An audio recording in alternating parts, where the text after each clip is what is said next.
Hey friends, do you ever struggle with someone who thinks they know it all? Well, here is a thought for the week.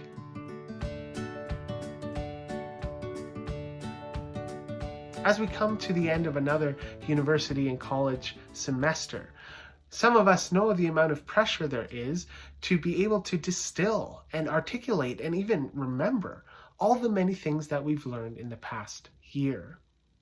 This process of growing, of learning, is one that never ends. We never arrive at having known it all.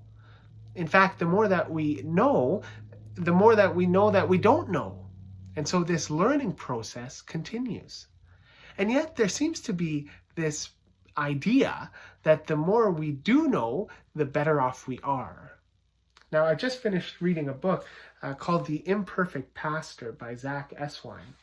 Discovering joy in our limitations through a daily discipleship with Jesus. Now, Zach Eswine was a very sought-after celebrity pastor who went through some challenging experiences that caused him to rethink the pastoral calling. And yes, this is a pastor writing to pastors, but there's so much in here that is relevant to all of us in our daily discipleship with Jesus. And in this book, Eswine really focuses on some of our limitations that we try to avoid. And of course, there are human limitations that are good to overcome. But in here, he focuses on the limitations of trying to be everywhere for all, to fix it all, and to know it all. And in the chapter about knowing it all, he writes this: "You were never meant to repent because you don't know it all. You are meant to repent because you've tried."